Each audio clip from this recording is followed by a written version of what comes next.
7 dias, colocando os pingos nos is. Muito bem, minha gente, ontem eu falei e disse para vocês que eu iria completar o meu raciocínio, o meu pingo nos is no dia de hoje, que é fundamental. Falei ontem da premissa de que o político deve ouvir a voz do povo porque é um pilar fundamental, porque esse poder emana do povo, é onde vocês vão pedir o voto, não é isso? Claro, né? Dessa legitimidade e propósito da democracia participativa, né? Do controle social, do canal de diálogo, para saber, por exemplo, olha, eu não vou fazer isso, eu vou fazer aquilo, porque é importante fazer. Por que é importante fazer? Porque a população quer. Então, se eu tenho esse dinheiro aqui, esse dinheiro eu vou aplicar com sabedoria. Não falei isso aqui ontem, falei. Porque a sabedoria no agir politicamente, frequentemente referida na filosofia clássica, que eu falei aqui ontem, citei até Aristóteles, que é a questão da prudência. O político tem que ter prudência. E é necessário que o caminho do meio e da moderação seja, inclusive, orientado por seus assessores, que chamamos de cargos de confiança. Mas o pior é que, na maioria das vezes, no mundo da política, apadrinhados não mexe com fulano. Porque fulano tem voto, fulano é apoiado por fulano, por ciclano, e nós precisamos disso. E aí não escolhe o mais competente, porque os mais competentes vão dizer, olha, não vá por aqui, prefeita, vá por ali, ou então a senhora está certa ali, mas está errado aqui. Porque isso é que é importante, não é? Numa administração, e temos, portanto, esse eco da sociedade para podermos aplicar o que nós temos, como diz o outro, parco recurso arrecadado através dos impostos. E o que tem que fazer? Tem que usar isso com prudência e saber onde vai investir. Aí, para amar Deus, você está voltando a falar disso de novo? Hein? Estou voltando porque é importante que possamos voltar a falar nisso. Porque a grandeza do serviço público, administrado por quem tem mandato popular, reside na interseção entre a sabedoria, não é? De quem administra e a soberania popular. É uma aproximação com quem? Com a sociedade. É uma adaptação às necessidades. É o controle social, naturalmente. E isso deve ser feito absolutamente, não é? Ou eu estou errado, gente? Daqui a pouco eu estou errado. Que eu disse aqui também ontem que o aliado não é um alienado, não é? Não é por aí.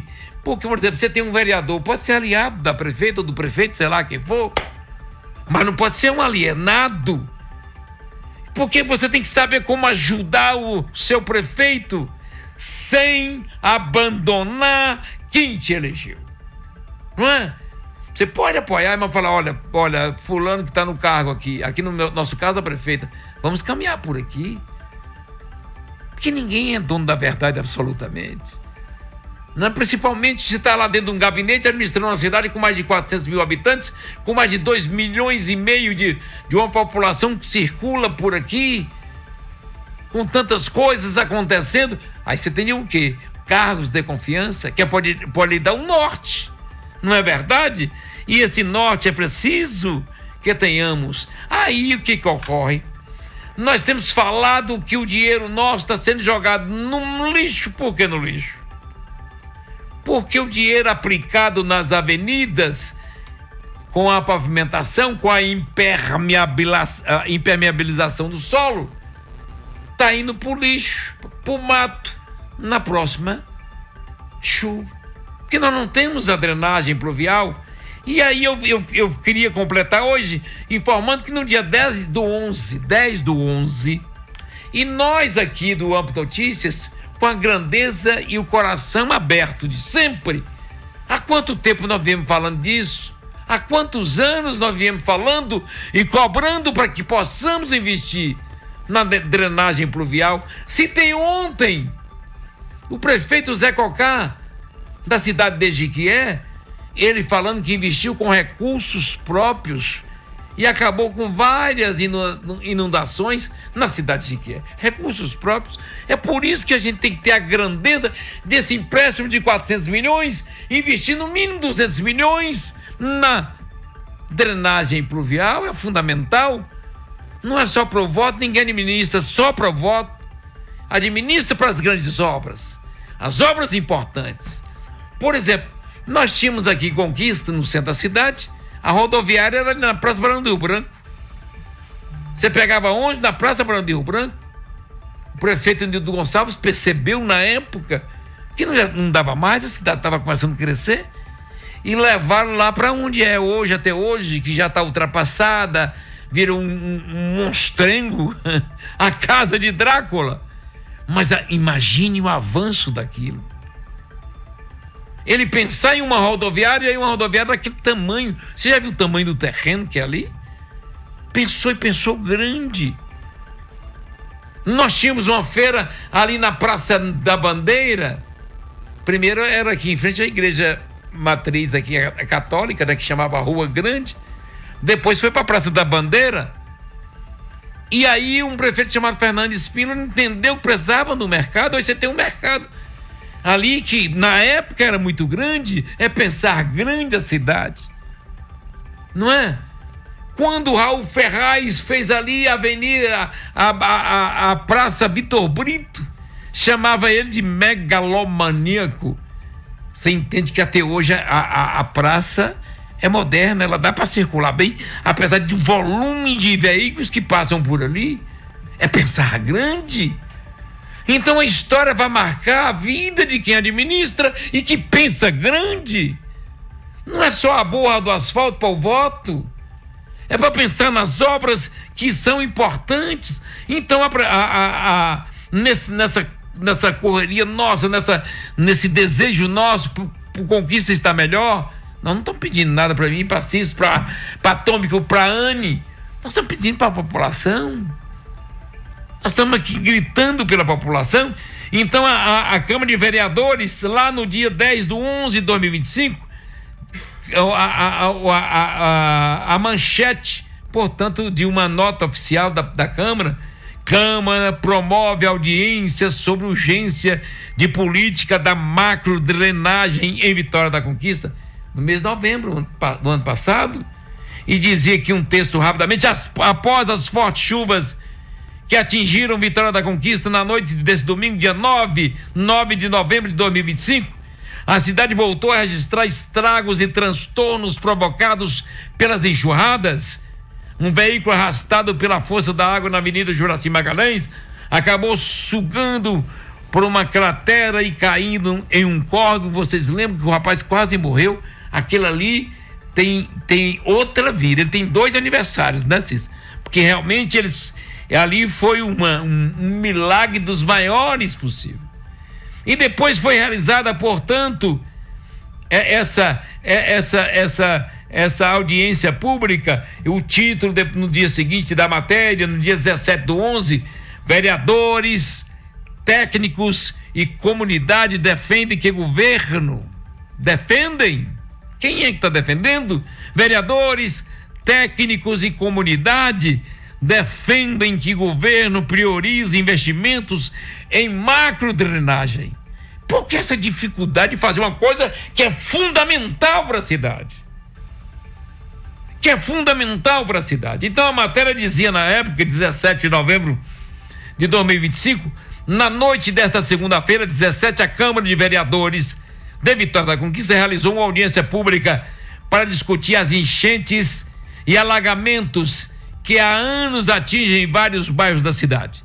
O encontro reuniu especialistas, representantes de órgãos públicos e moradores afetados, com foco na busca por soluções estruturais e duradouras para o sistema de macrodrenagem. Autor da proposta, que foi o vereador Ivan Cordeiro, destacou a importância dessa audiência pública, né? Teve lá também o inspetor-chefe do CREA falando da importância, o Raoni Correia. Teve um representante do movimento Duplica Conquista, José Maria Cádiz, que destacou também a importância e o cuidado com as águas que deveriam ser canalizadas para o Rio Verruga. teve também o representante do Vila Elisa, teve o representante da Coordenação Municipal de Proteção e Defesa Civil, teve também o secretário de Mobilidade Urbana, teve também o secretário de Infraestrutura, teve o vereador Luiz Carlos Dudé, teve o vereador Babão, teve o vereador Muniz, o vereador Jacaré, o Ricardo Gordo, o vereador Paulinho Oliveira. Está tudo aqui nessa matéria explicando, e o desejo de fazer a macro drenagem dessa cidade. Aí nós vamos pegar 400 milhões e vamos jogar em borra de asfalto, porque isso dá voto. Me desculpe eu estar falando assim, mas é um dor no coração que eu tenho, gente. Você já tomou em 4 empréstimos, cadê aqueles 160 milhões que tomaram e em 6 meses evaporou? Cadê a grande obra, uma obra bacana que essa cidade vai lembrar? Pelo amor de Deus, daqui a pouco eu disse, nós reformamos 4 postos de saúde. Reformar 4 postos de saúde, não importa se lá não tem médico, se lá não tem enfermeiro, se lá não tem enfermeira, se lá você não tem pessoas trabalhando, se lá não tem médico, não adianta. Senão a população não vai ter o retorno desse serviço.